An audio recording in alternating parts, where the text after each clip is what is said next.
नमो यन्तां नमो सुतां नमो आयर्यां नमो भुवज्जायां नमो लोये सर्वसां नमो समय साराय स्वानुभूत्या चथास्ते चित् स्वभावाय भावाय सर्वभावान्तरच्छते मंगलम भगवान वीरो मंगलम गौतमोगन मंगलम कुंद कुंडार्य जैन कर्मोस्तु मंगलम सर्वमंगल मांगल्य सर्वकल्याण कारकम प्रधानम सर्वधर्माणि जैनम जयतु शासनम ओंकार बिंदु संयुक्तम नित्यं ध्यायन्ति योगिनः कामदं मोक्षदं चैव ओंकाराय नमो नमः।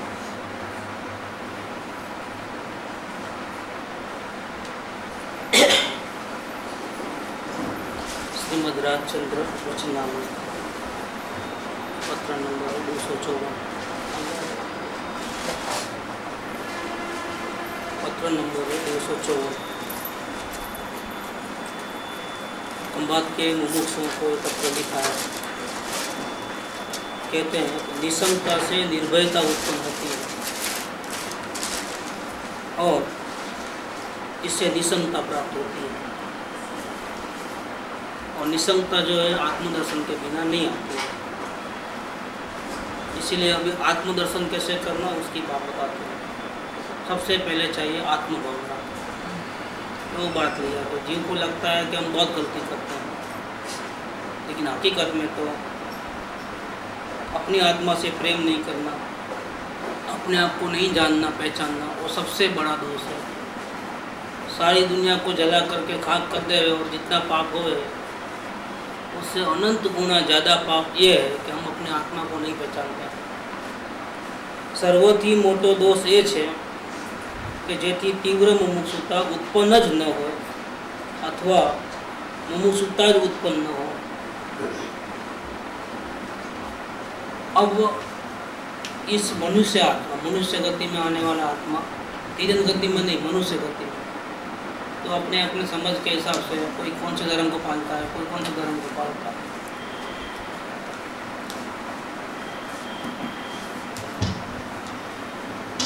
और धार्मिक क्रियाएं करता है तो उसको लगता है कि मैं तो, मेरे को आत्मा का प्रेम है तभी तो मैं यात्रा करता हूँ, उपवास करता हूँ, भक्ति करता हूँ, सत्संग करता हूँ, शास्त्र पढ़ता हूँ, नित्य नियम करता हूँ, नमस्कार मंत्र का पाठ, मंत्र जाप। अगर मुझे आत्मा का महिमा नहीं होती, प्रेम नहीं होता तो मैं क्यों करता है सब? ऐसा करके वो धार्मिक क्रिया करके ऐसा समझता है कि मैं सही हूँ। लेकिन कृपादेव कहते हैं कि इसका नाम मुमुक्षुता नहीं है। तो फिर क्या है मुमुक्षुता? तो मुमुक्षुता यह है कि सभी प्रकार की मोह आसक्ति से घबराहट हो, अपने आत्मा के अलावा शरीर से भी अगर प्रेम हो जाए, उसकी भी चिंता हो जाए तो उसको बहुत घबराहट हो जाती है, मैं क्या कर रहा हूँ। और वो अवलोकन के बिना मालूम नहीं पड़ता है। हम तो समझते हैं शरीर को प्रेम किया तो किसको प्रेम किया? अपने आप को प्रेम किया क्या? और मोक्ष में जाना है आत्मा को, और दुख किसको देते हैं? शरीर को। क्यों? शरीर और आत्मा एक है जैसा कि, लेकिन शरीर को दुख देने से तो आत्मा का कोई न सुख होगा न दुख होगा। उल्टा भाव जो करते हैं उससे पुण्य बंधन होगा। शरीर भी नहीं, आत्मा भी नहीं। अगर आत्मा को मोक्ष जाना है तो आत्मा को जाना है, शरीर को क्या करने का उसके अंदर। लेकिन ये दोनों को एक समझता है, अपने शरीर की संभाल रखता है और शरीर का ध्यान रख करके जो मोह करता है, शरीर में अपनापन करता है, ऐसे परिग्रह में अपनापन करता है, घर कुटुंब नाम इज्जत आबरू में सब में अपनापन करता है। अवलोकन में मालूम पड़ता है कि देखो मुझे आत्मा से प्रेम नहीं, मुझे तो इन सब पदार्थ जो आत्मा नहीं है उनसे प्रेम है और उसकी संभाल है, उसकी चिंता है, आत्मा की कोई चिंता नहीं है। तो इसको बहुत घबराहट होती है, मेरा क्या होगा अब। आत्मा को जिसको देखना है उसको देखता नहीं, और जिसको नहीं देखना है, जिसका ध्यान नहीं रखना है, उसका तो बहुत दिन भर वही ध्यान करता हूँ। दिन भर में किसका ध्यान रखता हूँ, मेरा कि दूसरे का।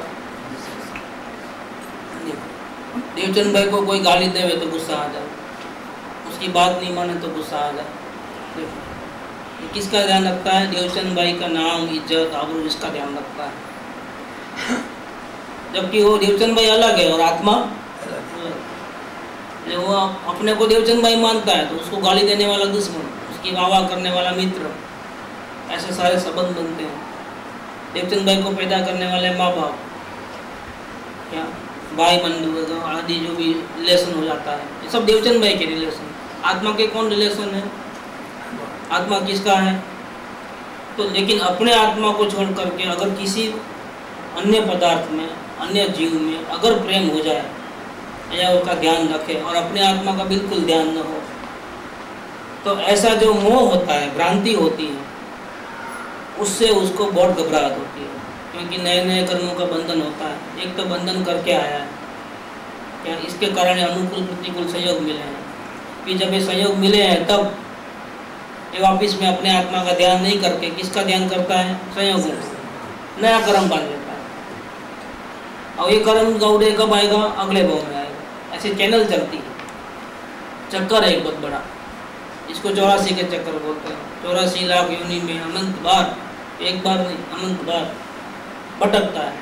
इसका कारण है भ्रांति, इसका कारण ये दोष कि अपने को भूल जाना और अन्य को अपना मानना।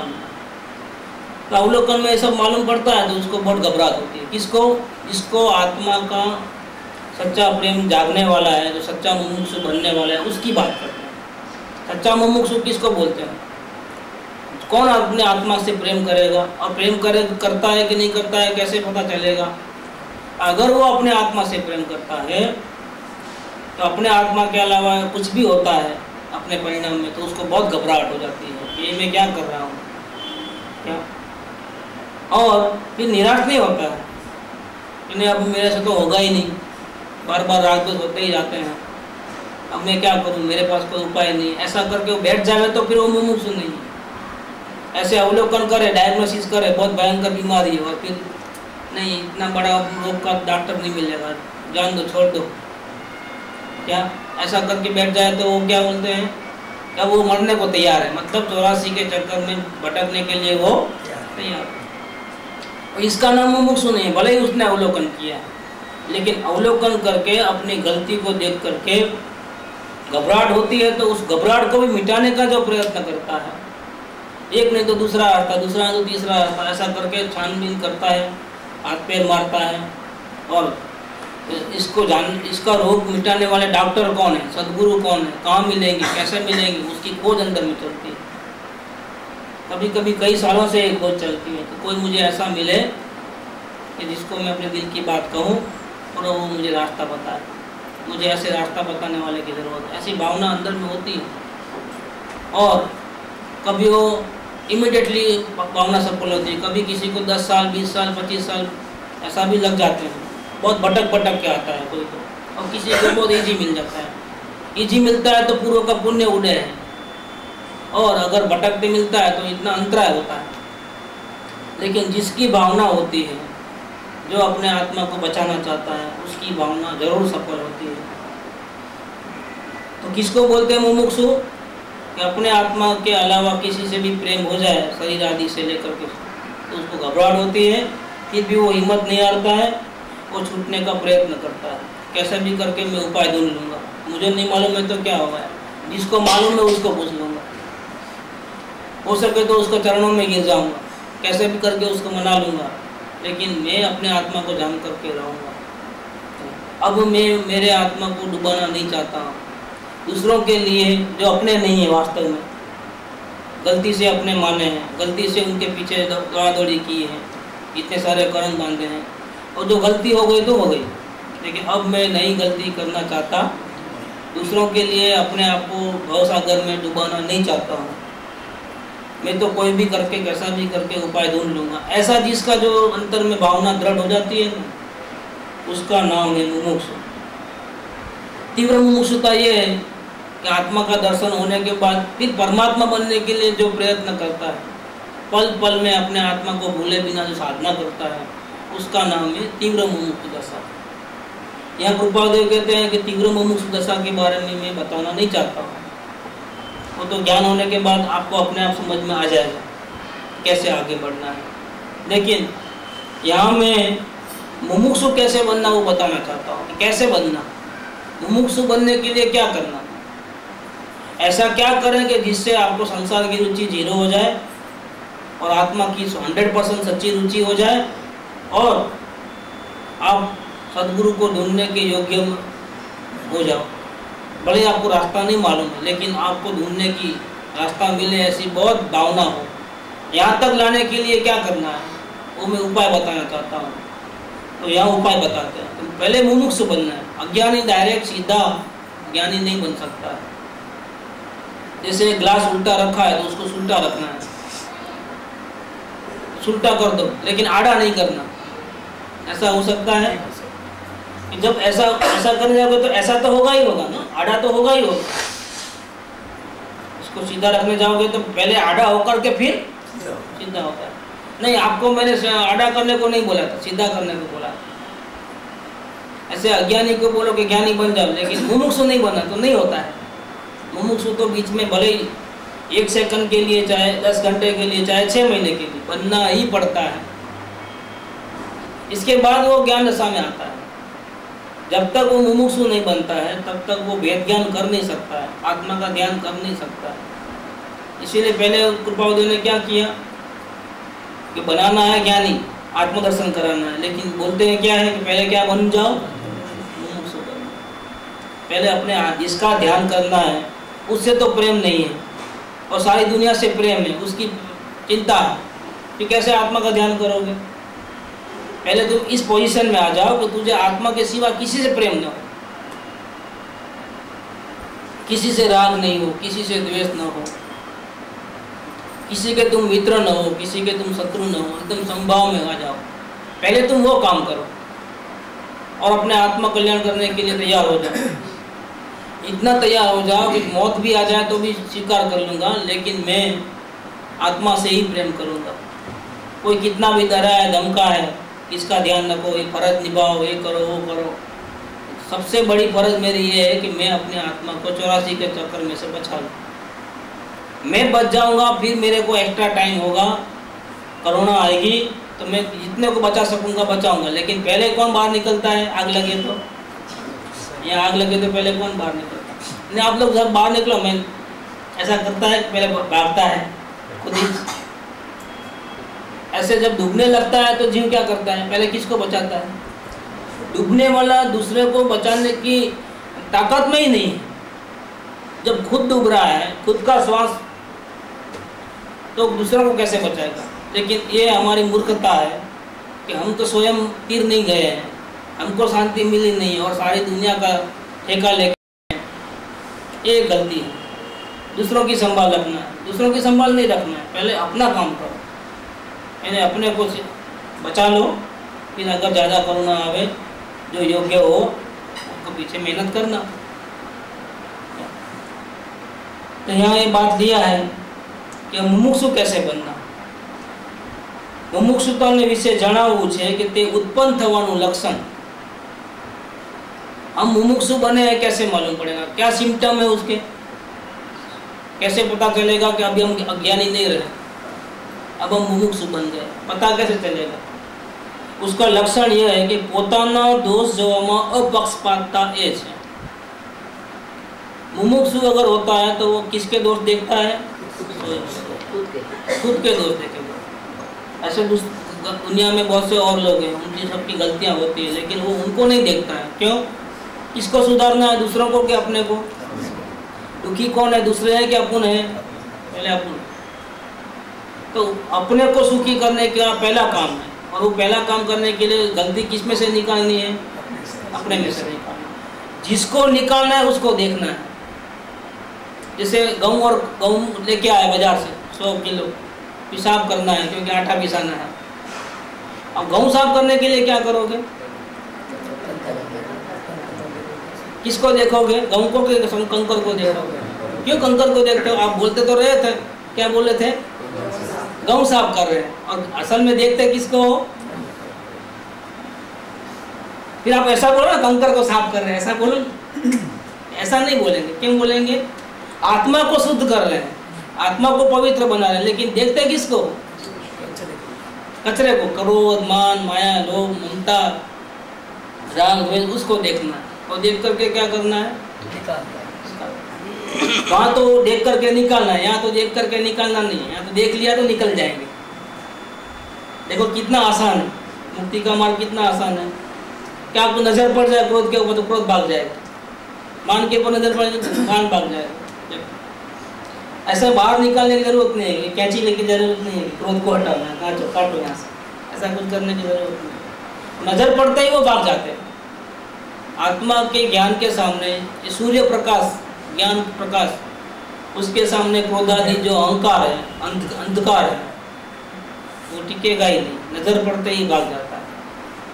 और आपको अवलोकन करोगे तो मालूम पड़ेगा कितने सारे विचार आते थे, अब कम हो गए, अब और भी कम हो गए, अभी और भी कम हो गए। ऐसा करते करते निर्विचार दशा अपने आप आ जाती है। किसी को हटाना नहीं, क्रोध बुरा है ऐसा नहीं, भक्ति अच्छी है ऐसा नहीं, कुछ करना है ऐसा नहीं, कुछ नहीं करना है ऐसा भी नहीं। जब से मैं ऐसा नहीं करूँगा, नहीं ऐसा नहीं करूँ।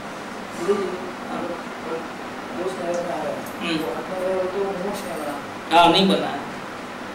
अगर वो अवलोकन नहीं कर रहा है, वो क्या करता है? विचार करता है। कैसे बताता हूँ, बहुत अच्छा प्रश्न है कि दोष देख रहा है, दोष मालूम भी पड़ रहा है, लेकिन वो 1 साल 2 साल 4 साल देखते जा रहा है और दोष नहीं कम हो रहा है। तो ये अवलोकन कर रहा है कि नहीं कर रहा है? मुमुक्षु बना कि नहीं बना? तो मुमुक्षु नहीं बना। क्यों नहीं बना? वो समझता है कि मैं अवलोकन कर रहा हूँ, अवलोकन किया तभी तो मुझे दोष मालूम पड़े ना, लेकिन असल में वो अवलोकन नहीं कर रहा है। अगर अवलोकन करता तो मुमुक्षु बन जाता, तो इतना टाइम नहीं लगता, 2-4 साल नहीं लगता। क्या अगर सही में अवलोकन करे तो 2-3 दिन का ही काम है, कुछ ज़्यादा बड़ा लंबा चौड़ा काम नहीं। सही अवलोकन किसको बोलते हैं और धोखे वाला अवलोकन किसको बोलते हैं? अब ये बहुत इंपॉर्टेंट बात निकालना है कि समझो हमको कोई गलती हुई अपने परिणाम में, तो गलती होने के 5 मिनट बाद पता चला कि अरे गलत कर दिया, तो वो क्या किया? अवलोकन किया कि विचार किया?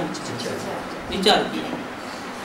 ऐसे करते करते बहुत प्रैक्टिस किया तो फिर 5 मिनट का गैप नहीं लगता है, फिर कितना 1 सेकंड का गैप लगता है कि गलती हुई और बाद में पता चला कि अभी मेरे को एक गलत विचार आ गया। अब वो गुरुजी ने तो मना किया था किसी को भी हटाना नहीं, क्रोध को बुरा नहीं मानना, भक्ति को अच्छा नहीं मानना, तो हम कुछ करते नहीं, लेकिन पता कब चलता है? 1 सेकंड बाद। तो 1 सेकंड बाद पता चलता है वो क्या हुआ? विचार है, और अवलोकन नहीं है। अवलोकन माने क्या? यहाँ पिक्चर चले और हम देखते रहे, इसको बोलते हैं अवलोकन। वो चले जावे बाद में देखे याद करके, 1 सेकंड बाद याद करके हम देखें तो वो अवलोकन नहीं। लेकिन क्या है कि इतना केयर नहीं होने के कारण अवलोकन करते हैं, लेकिन वो जो टाइम गैप है उसको हम कम नहीं कर पाते, क्योंकि इतना केयरलेस है हम। देखेंगे, ट्राई करेंगे, आत्मदर्शन हुआ तो ठीक है, नहीं हुआ तो कोई बात नहीं, शांति तो मिल रही है ना, अभी पहले इतना गुस्सा तो नहीं आ रहा है ना। ऐसा तलवे में जाने की तैयारी नहीं, बिल्कुल डेप्थ में जाने का, डूब जाने की तैयारी नहीं। ऊपर ऊपर से कर लिया, अच्छा लगता है, ऐसी बात कहीं भी नहीं, मज़ा आती है और पहले से शांति भी ज़्यादा मिली है। ऐसा करके वो जीव 10 साल 20 साल 50 साल निकाल लेता है, लेकिन आगे नहीं बढ़ता है, क्योंकि उसको मैं अवलोकन कर रहा हूँ, ऐसा धोखा हुआ है। क्या असल में वो विचार करता था, 1 सेकंड बाद पता चलता था, जो गलती गुजर गई उसको देखा नहीं, जाने के बाद, मिट जाने के बाद याद किया, याद करके नजर में लाया। इसमें बहुत नुकसान होता है, तो आगे बात आएगी वो। लेकिन यहाँ ये बात कहते हैं कि सही अवलोकन किसको बोलना और झूठा भ्रांति वाला अवलोकन किसको बोलना। अगर सही अवलोकन होवे, वर्तमान के दोषों को वर्तमान में देखे और अच्छा बुरा न करे, रिएक्शन न दे, अपक्षपात बन जाए। क्या अगर जज को मालूम हो कि इसने खून किया है, जज को आंखों से देखा, लेकिन जज की सीट पे बैठता है तो वो ऐसा बोल लेता है कि तुम ही गुनहगार हो, मैंने तुझे देखा है, जज की सीट पे ऐसा नहीं कर सकता। वो दोनों को वाद विवाद करने का मौका देता है। इसमें अगर जो निरपराधी है उसके ऊपर अगर वो वकील इतना चालाक होता है और उसको पापी को बचा लेता है तो वो कुछ नहीं बोलेगा कि मैंने देखा था इसने लेकिन ये छूट गया, ऐसा नहीं बोलता है। क्यों नहीं बोलता है? जज को वो अधिकार नहीं है, पक्षपात करने का अधिकार जज को नहीं है। पक्षपात करने का अधिकार तो ये लोग करते हैं, वादी प्रतिवादी, ये लोग झगड़ा करते हैं, दलील करते हैं। अगर वो वकील होशियार है तो उसको निर्दोष छुड़ा के चले जाता है, ये बैठा रहता है। ऐसे हमको जज बन करके रहना है, मतलब नो रिएक्शन, कुछ भी प्रकार का रिएक्शन देना नहीं। रिएक्शन दिए तो फिर हम फंस गए। ऐसे दोषों को देखना है, पाप और पुण्य के भाव आते हैं, अच्छे बुरे भाव आते हैं, आने दो, किसी को रोकना नहीं, किसी को जाओ ऐसा नहीं बोलना, लेकिन जो जो आते हैं उसको देखते जाओ, देखते जाओ, देखते जाओ।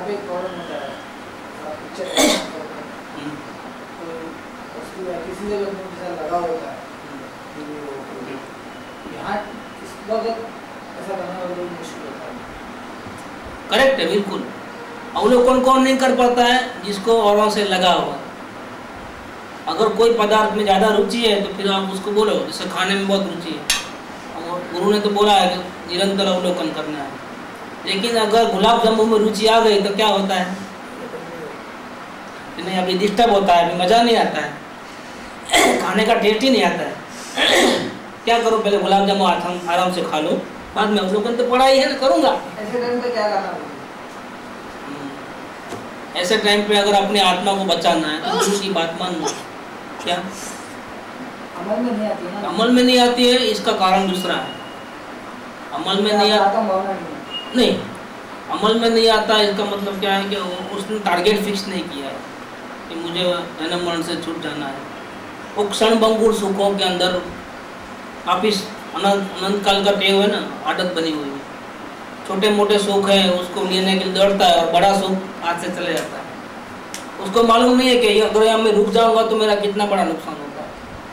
एक बड़ा चीज़ मेरे को हाथ में आने वाली है, लेकिन ये छोटे छोटे सुखों के पीछे एक क्षण भंगुर सुख है, उसको भोगने में मैं बड़ा सुख से वंचित रह जाऊंगा, ये पता नहीं है उसकी इसकी वैल्यू नहीं मालूम पड़ती है कि अगर मैं आत्मा को देख लूँगा तो ये तो सब चिल्लर है सुख।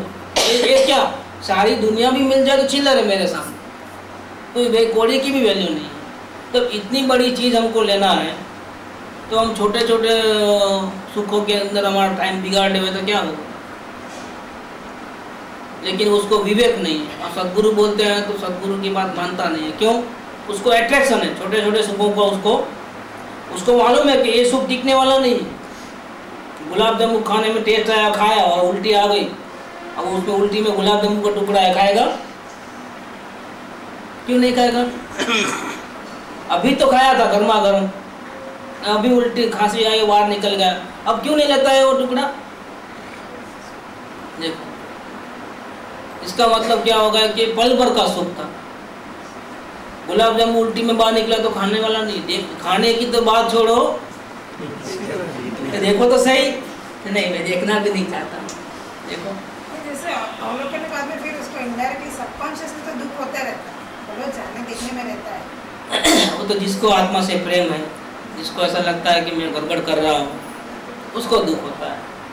जिसको संसार में मजा आती है उसको दुख भी नहीं होता। उसको तो एक जैसा एक विद्या मिली, ऐसे विद्या सुनने को मिल गई, बुद्धि में बैठ गई अच्छी तरह से, अवलोकन ऐसा करना।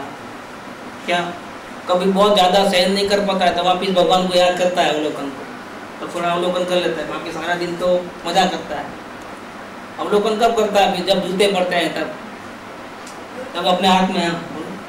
जब हम जजमेंट करते हैं, मतलब बिना पक्षपात के देखना है, तो दुख कैसे होगा? हाँ, अपने को दुख लगाना नहीं है, अपने को सुखी होना है। अपना मोटो क्या है? रोते रहना है। मतलब लेकिन दुख किस बात का लगता है कि अगर हम अवलोकन में नहीं रहते हैं क्या तो क्या होंगे? दुखी हो जाते हैं। दुखी हो जाने का दुख लगना चाहिए। हमको दुखी नहीं होना है। क्रोध को देख करके दुखी कौन हो गए? क्या हमको दुखी होना ही नहीं। इसीलिए अवलोकन के बाद वेद ज्ञान है। क्यों कि पूरा डायग्नोसिस होने के बाद क्या करना? अब उसको देखना, क्रोध मान माया लोग नहीं नहीं लिखना। क्यों? तो फिर दुख हो जाएगा। अब इसका उपाय करना है, हमको सुखी होना है तो क्या करना? सुख का समुद्र भगवान आत्मा, उसको देखो। नहीं राग हो रहा ना, होने मेरे को देखो, इधर देखो। क्योंकि हमको दुखी नहीं होना है, लेकिन क्या होता है कि हम शुरुआत में क्या होता है, हम अवलोकन करते हैं तो जितना आत्मा से प्रेम होता है उतना तो अवलोकन होता है। समझो अगर 24 घंटा है, 50% अगर आत्मा से प्रेम है तो 12 घंटे हम अवलोकन तक पहुंच सकते हैं, लेकिन इससे ज़्यादा हम अवलोकन नहीं करेंगे। और फिर क्या होता है, जब अवलोकन नहीं करेंगे तो अवलोकन नहीं करेंगे वो हिस्सा, और अवलोकन करते हैं वो हिस्सा, वो दोनों का जो एक्सपीरियंस है ना वो अपने को पता है। अब क्या होता है कि अवलोकन करते वक्त क्या हुआ था, चित्त को शांति मिली थी, और अवलोकन नहीं किया था तब क्या होता है, तो अशांति हो जाती है, राग द्वेष क्रोध मान माया लोग वो भी चालू हो जाता है। तो उसको दुख लगता है, वो किस बात का लगता है, वो अपने आप अंदर से आता है कि देखो शांति को छोड़ करके वापिस में काम कचरे में फंस रहा हूँ, तो कचरे में फंस जाने का उसको दुख लगता है।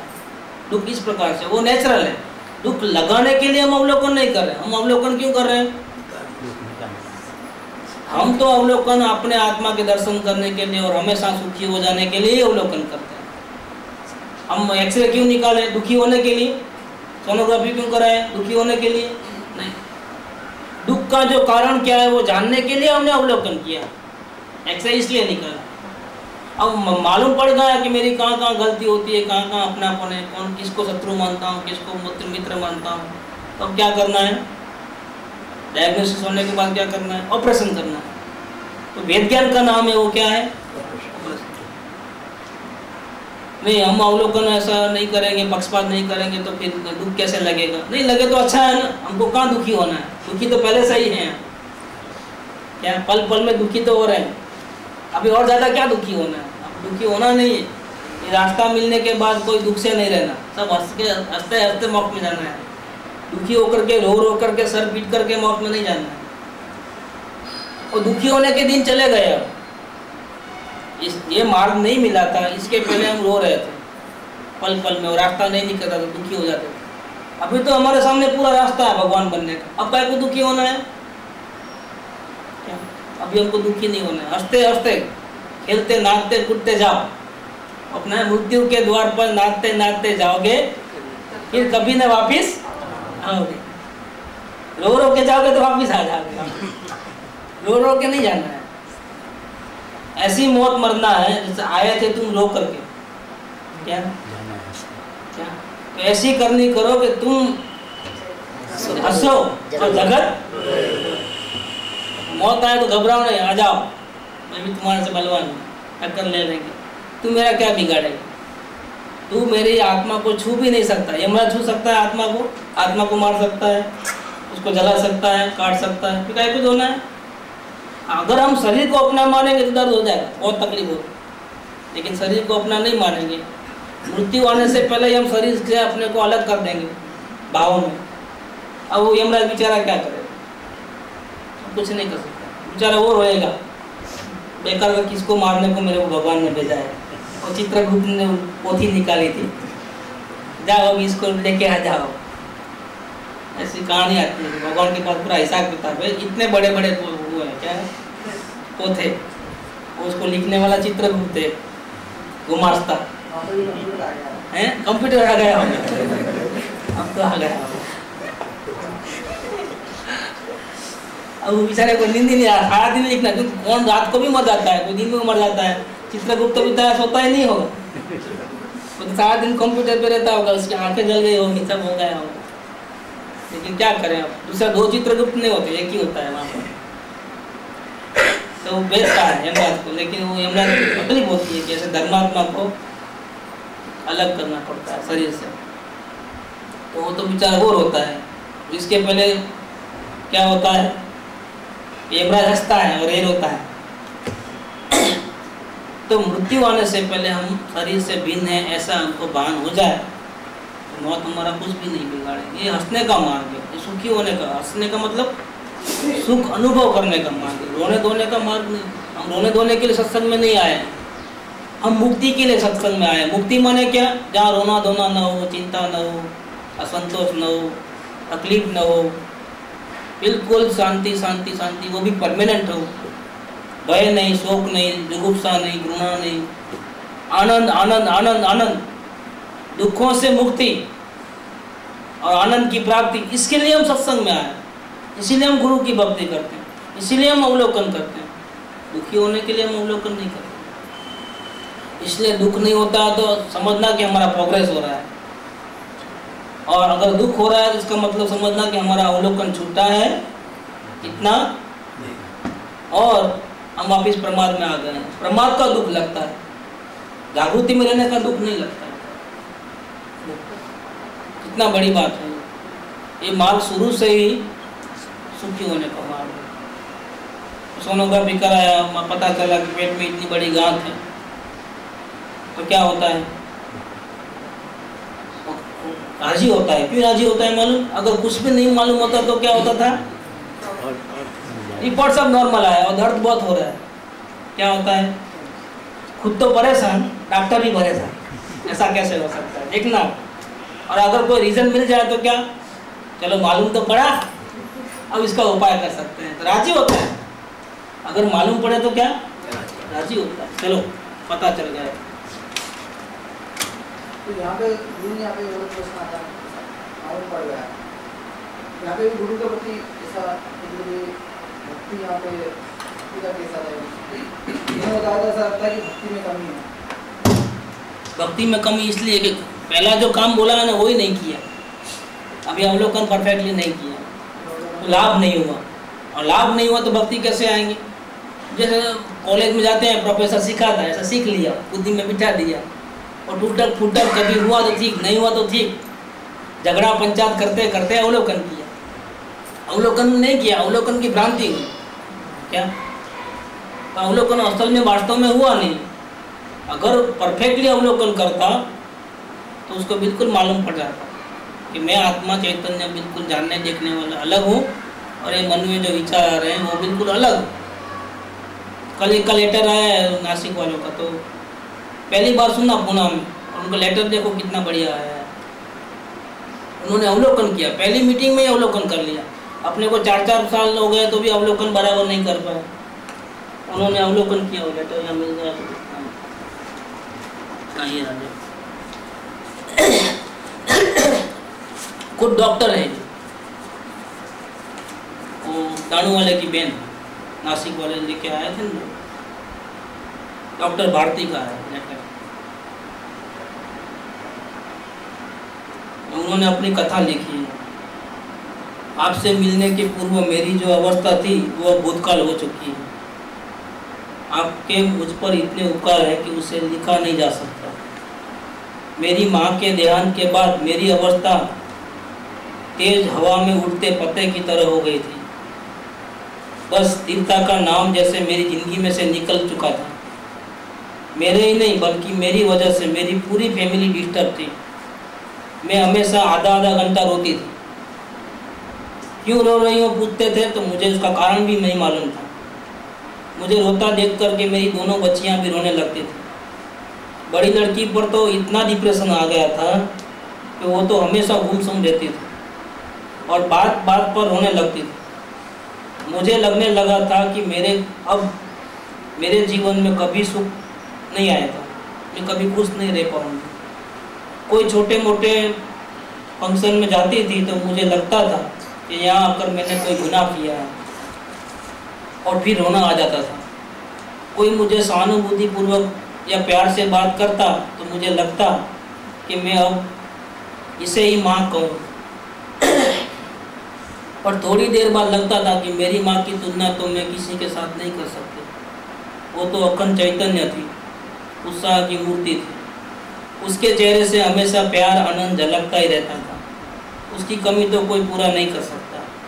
पर गुरुजी आपके दर्शन जो पहले पुणे में भी हुए, करीब 27 नहीं 18 को हम गए थे, 25 को वापस आए, 22 तारीख को करीब आया थे नासिक वाले लोग। पर गुरुजी आपके दर्शन से मेरे जीवन की कमी दूर हो गई, जैसे मुझे मेरी माँ मिल गई। बस मेरे सारे दुख, मेरी सारी अस्वस्थता मिट गई। आपके दर्शन के बाद मेरा रोना बंद हो गया। जैसे कोई जादू हो गया हो। वहाँ जाने के बाद क्लिनिक में कोई सीरियस पेशेंट आता था तो मेरे हस्बैंड उसे ट्रीटमेंट देते थे। तब तक मैं बाहर जाकर के खड़ी रहती थी। मुझे इतना डर लगता था कि मेरे हाथ पांव जैसे गल जाते थे। रास्ते ऊपर अकेले चलना मुझे मुश्किल हो जाता था। मैं अकेले रोड क्रॉस नहीं कर सकती थी। लगता था कि हर गाड़ी मेरे तरफ ही आ रही है। पर अब तो मेरा कॉन्फिडेंस लौट आया है। अब कोई डर नहीं लगता है, ना तो रोना आता है ना किसी बात का टेंशन आता है। विचार तो चालू रहते हैं पर याद आ जाता है। देखो क्या याद आता है कि मैं इन विचारों से अलग हूँ। इसका नाम अवलोकन। ये तो थोड़ी देर रहेंगे और चले जाएंगे। आपके शब्द याद आते हैं, पूर्ण शांति का लक्ष्य रखो। देखो पूर्ण शांति का लक्ष्य नहीं होने के कारण हमारा अवलोकन सही नहीं होता है, और अवलोकन सही नहीं होता है तो सदगुरु के ऊपर भक्ति आती जो दूसरों को आती है। दूसरों को इसलिए आती है कि उनको फायदा होगा, अपने को नहीं आती है। इसका मतलब हमने सही काम ही नहीं किया। तो कैसे हमने सब बातों को बुद्धि में बिठाया और छूट मूट प्रयत्न करे, लेकिन सीरियसली प्रयत्न नहीं किया। सीरियसली प्रयत्न नहीं किया, गलती को नहीं निकाला है तो क्या होगा? तो गलती रहती जाती है, लंबी लंबी खींची जाती है, तो अपना काम नहीं होता है। तो पूर्ण शांति का लक्ष्य रखो, ये आपके बात याद आती है। और मैं इन विचारों से अपने आप को अलग पाती हूँ और शांति का अनुभव करती हूँ। फर्स्ट टाइम देखने का है। आप अमर पर कर ही रहे अहो अहो उपकार। गुरुजी आपने मुझ पर इतने उपकार किए हैं। अब क्या उपकार किए हैं? वो रहते नासिक, हम इधर, ये 3 दिन पुणे में मिले। इसने क्या क्या कर दिया है? रोने में गए। गुरुजी आपने मुझ पर इतने उपकार किए हैं कि वो कहे नहीं जा सकते। लगता है कि आपकी इतनी कृपा की मैं क्या सही में हकदार हूँ। मैंने अपने आप को पूर्ण श्रद्धा से आपके चरणों में अर्पण किया है। जो भक्ति प्रेम सुमन बेन ताई अनीता ताई इनके बोलने में आपके प्रति झलकती है वो मुझ में नहीं आती है, और मैं अपने आप को अपराधी महसूस करती हूँ। गुरुजी आपके तो अनंत उपकार है मुझ पर, फिर भी थोड़ा और चाहती हूँ।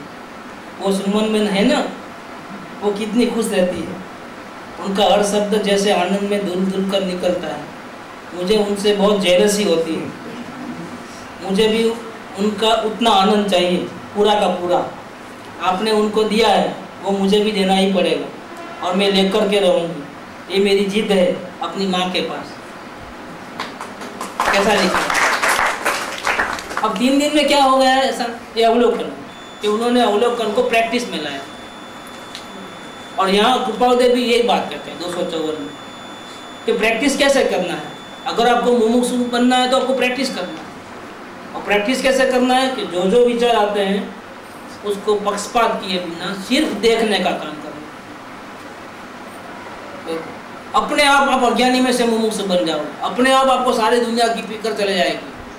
शरीर से लेकर के, माँ बाप से लेकर के, कुटुंब परिवार से, कोई क्या बोलेगा कोई क्या बोलेगा, सब गया। इसको जो बोलना है बोलो, मेरे को अपने आत्मा को बचाना है। ऐसा एक पावर अंदर से आता है। सारी दुनिया से लड़ने की ताकत आ जाती है, किसी से परवाह नहीं होती। आपको मेरे हिसाब से चलना है तो चलो, मैं आपके हिसाब से अब नहीं चलूँगा। ऐसा पावर आता है। पहले कितना दर दर गए, कोई कुछ बोलेगा तो कोई सास ऐसा बोलेगी, बहू ऐसा बोलेगी, जेठानी ऐसा बोलेगी, माँ बाप क्या बोलेंगे, ये क्या बोलेंगे। अब गया, क्या करते हैं बोलो, क्या कर लेते हैं? मार डालना है मार डालो, लेकिन मैं तो यही करूँगी। ये कहाँ से आया पावर इतना? ये आत्मा की शक्ति है। अपने आत्मा की शक्ति जगह ये कुछ नहीं होता। तो कितना पावर आता है। जैसे अपन ऐसे दौड़ भी नहीं सकते बराबर, लेकिन पीछे शेर पड़ गया हो तो क्या करते हैं? कि दौड़ते नहीं है, हवा में जैसे उड़ते हैं ऐसा दौड़ते हैं। हाँ तो भी कैसा भागते हो? देखो ऐसा जिसको लगता है कि आयुष्य थोड़ा है और जल्दी से काम कर लेना है, प्रमाद नहीं करना है, वो कैसा जबरदस्त अवलोकन करता है और अपने आत्मा को बचा लेता है कि मेरे माँ बाप मेरे वो, उनको सुनना कहाँ है, नहीं करना है आत्मकल्याण, उनको पंचायत करनी है। समझ में? तो सबको तो हम बोल नहीं सकते, जबरदस्ती करा नहीं सकते। अपन कर लो सुखी होगा। ऐसा करके वो पावर आता है, वो अकेले भी वो काम करने को तैयार हो जाता है। तो फिर भक्ति आए बिना नहीं रहेगी। सही काम करोगे तो फायदा होगा तो भक्ति। ये बहुत बढ़िया आदमी है क्या, जब तक उसके हाथ में माल नहीं दोगे तब तक वो भक्ति नहीं करता है क्या? देखना ये नियम है। सच्ची भक्ति तो ज्ञानी करते हैं अपने गुरुओं को। जब तक अज्ञान अवस्था होती है तब तक वो सच्ची भक्ति नहीं करता। अगर अज्ञान अवस्था में अगर सच्ची भक्ति आ जाए, सरेंडरशिप आ जाए, तो अल्पकाल में वो ज्ञानी बन जाता है, क्योंकि भक्ति के बिना मुक्ति नहीं है। कृपावदी ने 288 में लिखा है कि भगवान को कैसा लोभ है कि मुक्ति सभी को दे देता है, भक्ति सभी को नहीं देता है। देखो ऐसा क्यों लोभ है भगवान को? इतनी कंजूसी क्या करता है कि भक्ति को तो तिजोरी बंद करके रखता है। भाई आपको हमको रास्ता बताओ, ये करो, ठीक है सुनो, ये बता दिया ना, अब जाओ क्या? तो वो हाँ ठीक है, मैं समझ गया अवलोकन कैसे करना, मैं जाता हूँ, मैं खुद कर लूँगा। और फिर कर सकता है? नहीं कर सकता। विद्या तो दे दिया, विद्या तो किसी को मना नहीं करता। मुक्ति की जो कला है वो सबको दिखा देते हैं, लेकिन सबको भक्ति नहीं देते हैं। भक्तों की भक्ति किसको देते हैं? अब ये लेटर देखने के बाद मेरे को नहीं होता है कि मैं नासिक जाऊँ क्या? अगर आप मेरे जगह होते तो क्या करते? आप मेरे को रोकते हो ना, लेकिन अगर आप मेरी जगह होते तो क्या करते? देखो ये भक्ति ऐसे लोगों को भक्ति दी जाती है क्या? वो परमात्मा भी बिल्कुल बेचारा मजबूर हो जाता है। अभी इनको नहीं बोलेंगे तो फिर हमारी इज्जत चले जाएगी। नहीं, वो अमिताभ बच्चन आता है, टपरा बजाता है, मेरा ऐसा हुआ मैंने कुछ नहीं मांगा, मेरा ऐसा हुआ मुझे कुछ नहीं मांगा, इतना भगवान तूने किया, मैं सब सहन कर लिया, सब भगवान ने किया था। लेकिन अब ऐसा दादागिरी करके बोलता है, अब ऐसा अगर तूने अब मेरी बात नहीं माने तो मैं तुझे ऐसा कर दूंगा, ऐसा कर दूंगा, तेरा नाम दुखी है मिल जाएगा। नहीं बोलता है, अब आता है वो दुखी होकर के। ऐसा दादागिरी वाले को भक्ति तो भगवान को करना ही पड़ता है। वो पिक्चर में दिखाते हैं सच्ची भक्ति किया, देखो दादागिरी किया तो क्या किया, दादागिरी किया ना तो लेके रहूंगी क्या? सच्ची भक्ति किया है तो क्या होगा? अब भगवान को तो मानना नहीं पड़ता है, नाक चले जाए भगवान। देखो ऐसा रहता है इसके अंदर। भक्ति बहुत इंपॉर्टेंट है, लेकिन वो किसको मिलती है? सबको नहीं मिलती। सबको वो छुटकारे का अवलोकन समझा दो, वेद ज्ञान समझा दो, शास्त्र पढ़ा दो। देखो इस शास्त्र में ये है, इस शास्त्र में पूरा लिख लो, नोट कर लो। अब मैं वो सब हो गया, अब जाता हूँ। लेकिन उसको बोले एक काम करना, अब ये पत्र पढ़ते हो ना जब, बंदर को याद नहीं करना क्या? अब जाओ तुम जो भी काम करो, मैं बता दिया है, पूरा काम करना, पूजा भक्ति अवलोकन शास्त्र पढ़ना सब करना। अब से मालूम होगा ना, मुक्ति का रास्ता बता दे, तुम जाओ। वो जाता है, भागता है, जैसा पूरा मिल गया, फिर आया, देखो एक काम करो, बोलना भूल गया, भाई देखो ये सब करो ना, तो बंदर को याद नहीं करना, तो जरूरत नहीं है, बंदर आता ही नहीं, सपने में भी नहीं आता है। अभी वो जाता है ना, जैसा नमस्कार मंत्र बोलते हैं तो एक बंदर आ जाता है, तो मना किया था ना, अब आएगा, और वो रोकने की कोशिश कर रहा है, बंदर नहीं आना तुम, तो बंदर दो आते हैं। और फिर ऐसा पागल हो जाता है कि पूरे बंदरों के बीच में वो अकेला बेचारा रोता रहता है। देखो क्यों मना किया ना, खलास। ऐसा रहता है ये। ऐसा मुक्ति का दान सबको देते हैं, जिसको चाहिए मुक्ति की विद्या लेके जाओ, भक्ति किसी को नहीं देते। और यही एक कमाल है, जिसको अगर भक्ति दे देवे ना, उसकी मुक्ति तो अपने आप इसके पीछे आती है क्या? मुक्ति जो है ना, इसको ढूंढते ढूंढते आती है। सच्चा भगत कौन है? उसको मुक्त कर देना है, क्योंकि अब ये संसार में रहेगा तो दूसरों को बिगाड़ेगा। सच्चा भगत अगर संसार में रहे तो क्या करता है मालूम? उसकी हालत देख करके घर में दूसरे लोग बोलते हैं पहले ऐसा था वैसा हो गया, कितना शांत रहता है, जरा भी गुस्सा नहीं करता है, वैसा नहीं, क्योंकि वो सच्चा भक्त हो गया है। अब इसको जल्दी से मोक्ष में नहीं ले जाएंगे तो किसको खतरा है? भगवान को खतरा है कि भी ये दुनिया पूरी सब भगवान बन जाएगा, झाड़ू कौन निकालेगा?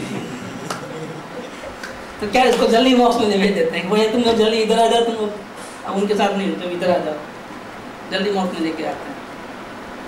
भक्त को भक्ति जिसको आती है ना, उसको संसार में कभी रखना नहीं, चेप लग जाता है। संसारी जीवों को भक्ति का चेप लग जाता है, बेचारे वो भी दीवाने हो जाते हैं इसके दीवाने को देख करके। आजू बाजू अड़ोस पड़ोस सब कैसे हो जाते हैं, दीवाने हो जाते हैं। लेकिन ये कौन करता है ये बात? ये भक्ति आती किसको है? सबको भक्ति नहीं आती, जिसको अपने आत्मा से सच्चा प्रेम है उसको ही भक्ति आती है, और वही अवलोकन कर सकता है। क्योंकि अवलोकन में टाइम गैप नहीं रहना चाहिए।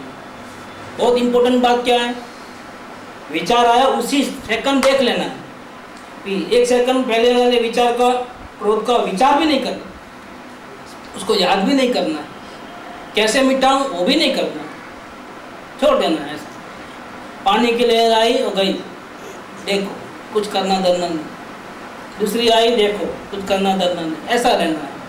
मतलब हर लहर को देख लेना है, लेकिन किसी लहर से छेड़खानी नहीं करना है। अच्छी है, बुरी है, बड़ी है, छोटी है, कुछ नहीं। इसका नाम अवलोकन है। तो यहाँ मुमुक्षु बनने की विधि बताते हैं कि तीव्र मुमुक्षुता विषय अत्र जणाव नथी, पण मुमुक्षुता विषय जणावવું છે। તે ઉત્પન્ન થવાનું લક્ષણ પોતાના દોષ જોવામાં અપક્ષપાતતા છે। दोष જોવામાં, दोषને हटाવવામાં नहीं, दोष का विचार करने में नहीं, दोष दोबारा नहीं करूंगा ऐसा प्लानिंग करने का नहीं है। क्या करने का है? देखने का। दोष सिर्फ देखने का। कोई अगर बोलता है कि दोष को हटा दो, ये गलत करते हो, तो मानो उसको अभी आत्मज्ञान नहीं हुआ है। अगर आत्मज्ञान हो गया तो कभी भी दोष को हटाने की बात नहीं करेगा। वो ऐसा बोलेगा कि दोष किसमें है? अवस्था में। और तुम कैसे हो? शुद्ध चैतन्य मूर्ति हो, शुद्ध बुद्ध चैतन्य घन हो। ये आत्मज्ञानी की बात है। और जो आत्मज्ञान जिसको नहीं हुआ वो क्या बोलेंगे? और गुस्सा करते हो, छी छी छी, ऐसा करेंगे। चलो उपास लो एक, प्रायश्चित लो एक, ये कौन है? इनको आत्मज्ञान नहीं। वो करने और नहीं करने की बात करते हैं। जो कुगुरु होते हैं वो क्या करते हैं? कुगुरु भी अपनी दुकान में महावीर स्वामी का ही फोटो लगाते हैं, क्योंकि नहीं तो दुकान चलेगी नहीं। और डुप्लीकेट माल बेचना है तो नाम कैसा रखना पड़ता है? ओरिजिनल का ही रखना पड़ता है, नहीं तो दुकान कैसे चले? वो भी नमस्कार मंत्र ही बोलता है, वो भी 24 तीर्थंकर ही होते हैं। लेकिन मालूम कैसे पड़ेगा कि ये भी महावीर स्वामी का नाम लेते हैं, ये भी महावीर स्वामी का नाम लेते हैं? तो कैसे मालूम पड़ेगा सच्चा कौन झूठा कौन? तो जो करने धरने की बात करे वो झूठा, और जो जानने देखने की बात करे वो एकदम इजी पहचान दो। किसी भी सदगुरु के पास जाओ, इतनी भक्ति करना, इतना सत्संग करना, इतना शास्त्र पढ़ना, नित्य नियम करना, तो चौकड़ी लगा देना। ये करने धरने की बात आ गई, अपने को नहीं रहना। वो कब पता चलेगा मालूम है? कोई जानने देखने वाला की बात करता है, वो मालूम पड़ता है ना तब। और अगर आत्मार्थी होता है ना ये जीव, तो वो तो करने धरने की बात तो हर जगह मिली है। क्या फिर एक जगह कदर कुदरती आ गया तो वहाँ तो देखने जानने की बात है, करने धरने की बात नहीं है। अगर सच्चा आत्मार्थी होता है उसको लगता है कि कोई अलग बात है। 50 लोगों को मिला तो एक बात कहते थे, सबकी बात मिलती जुलती थी। इनकी बात किसी से मिलती नहीं, इनकी कोई बात अलग है। और फिर वो कंपेयर करता है, थोड़ा प्रयत्न करता है। और फिर अगर सच्चा आत्मार्थी होता है उसको क्या मालूम पड़ जाता है? तो 50 लोगों की बात गलत थी और एक की बात वो सही। अब क्या करेगा वो? अब उसको बोलना पड़ेगा कि एक कोई अपना लो और बाकी सबको छोड़ दो। अगर सच्चा आत्मार्थी होगा तो अपने आप अपना टाइम वेस्ट करेगा। इतना टाइम भी नहीं है अपने पास सच में। मनुष्य गति में आयुष्य कितना, तो फिर उतना टाइम कहाँ है? अभी तो जल्दी जल्दी करने की बात है। और बीच में गर्भ में भी मृत्यु हो सकता है, 8 साल के बच्चे भी मर जाते हैं। धरती कम में कि बड़े बूढ़े ही गए होंगे, छोटे छोटे नहीं गए होंगे धरती कम में। गुजरात का धरती कम आया क्या इनबॉर्न भी गए होंगे ना उसमें, हॉस्पिटल पूरी की पूरी चले गई होगी। तो अभी टाइम नहीं है, तो जल्दी जल्दी काम करना है। स्वर्ग में तो ठीक है, चलो अपना एक फिक्स टाइम रहता है कि इतना फिक्स है, अब इससे पहले जा नहीं सकते कहीं। मनुष्य गति में तो कभी भी पत्ता नहीं, गिर जाता है इमीडिएटली। तो हमको जो है बहुत सावधान होकर के पहले से ये कार्य करना है, अपने आप को बचाना है। तो हमको निरंतर अवलोकन करना है। तो अपने दोष देखने में अपक्षपातता। पहली बात तो क्या, किसके दोष देखने हैं? दूसरों के, अपने अपने। पहली बात ध्यान। फिर देखना है कि हटाना है? देखना।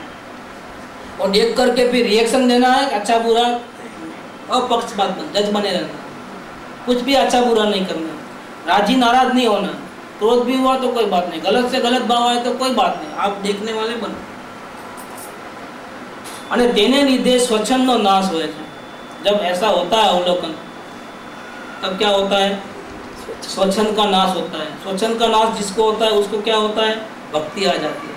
ओहो कितना सरल सुंदर मार्ग है मुक्ति का, कि करने धरने का कुछ नहीं, और अपने आप मुक्ति हो जाए, अपने आप संसार की रुचि छूट जाए, अपने आप आत्मा की रुचि लग जाए, अपने आत्मा से सच्चा प्रेम आ जाए। और काम क्या किया, कुछ भी नहीं, ऐसा लग मुफ्त में मिला, ऐसा लगता है। क्या लगता है कि मुक्ति का मार्ग कैसे मिला, मुफ्त में। भगवान कैसे मिलते हैं, मुफ्त में, एक पैसा देने की जरूरत नहीं, चंदा देने की, 1 रुपया भी नहीं है, चाराने भी देने की जरूरत नहीं, और भगवान को मिल लेते हो और मोक्ष में चले जाते हो। और देने वाले कहाँ जाते हैं, मोक्ष में नहीं जाते हैं, वो कहाँ जाते हैं, स्वर्ग में, फिर वहाँ भोग विलास करते हैं, फिर कहाँ जाते हैं,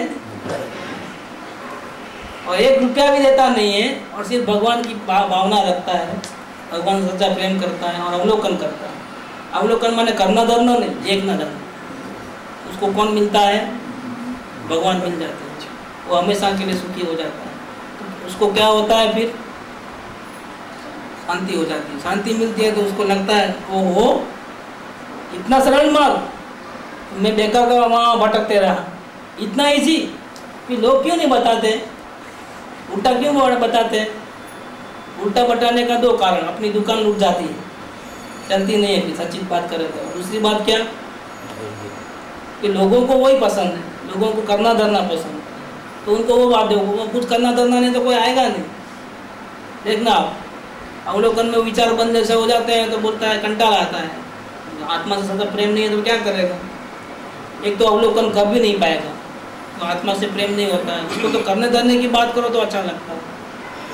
और दूसरा तीसरी बात यह है कि उनको खुद को पता नहीं, मूल बात वो है कि उनको खुद को पता नहीं है कि कैसे मुक्ति का रास्ता मुक्ति का कैसा है, वो पता नहीं। दूसरा अगर सच्ची बात बतावे, बुद्धि में बैठ गई है तो भी, तो दुकान अपनी चले नहीं। और तीसरा ग्राहकी ऐसे आते हैं कि उनको ओरिजिनल माल चाहिए नहीं, महंगा महंगा, उनको डुप्लीकेट में अच्छा सस्ता कम दाम में दो, उनको ऐसा चाहिए। डुप्लीकेट माल में 2 पैसा ज़्यादा मिलता है, और ओरिजिनल माल में कितना, मतलब 1% मिलता है, उसमें 10% मिलता है।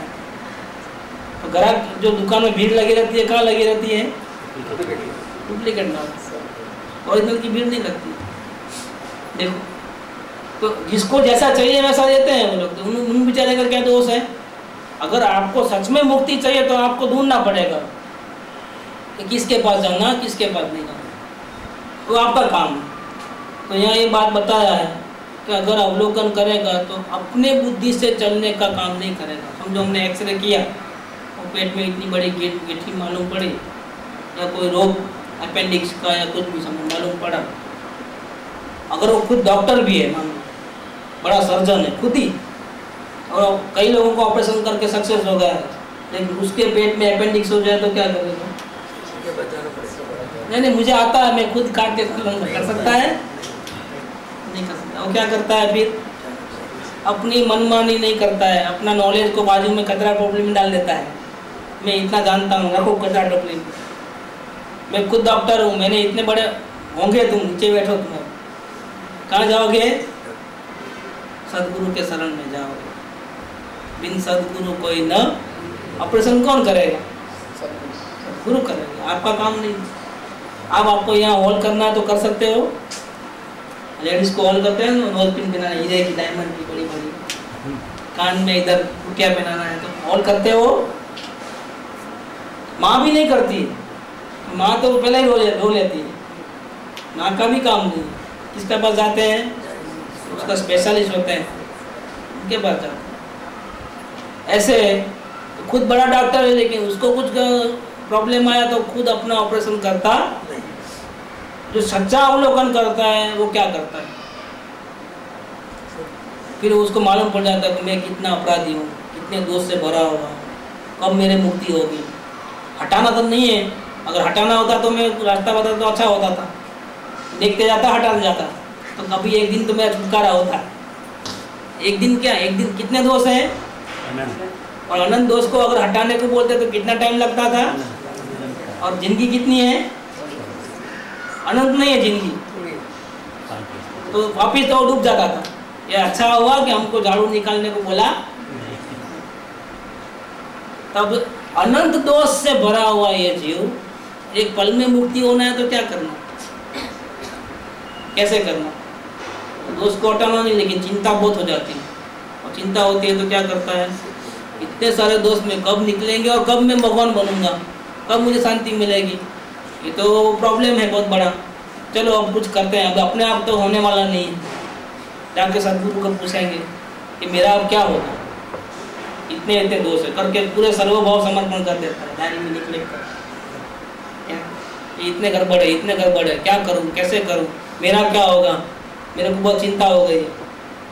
सदगुरु के पास आता है तो ये स्वच्छंद का, सदगुरु के पास जाना माने क्या, अपनी मनमानी करना कि मैं मेरे अपने को मालूम है नित्य नियम कैसे करना, उपवास कैसे करना, अवलोकन कैसे करना, खुद ही कर लूंगा, तो करते रहो जिंदगी भर अवलोकन, दोस्तों को देखते रहो, रोते रहो, ये कोई काम नहीं है, ये कोई उपाय नहीं है।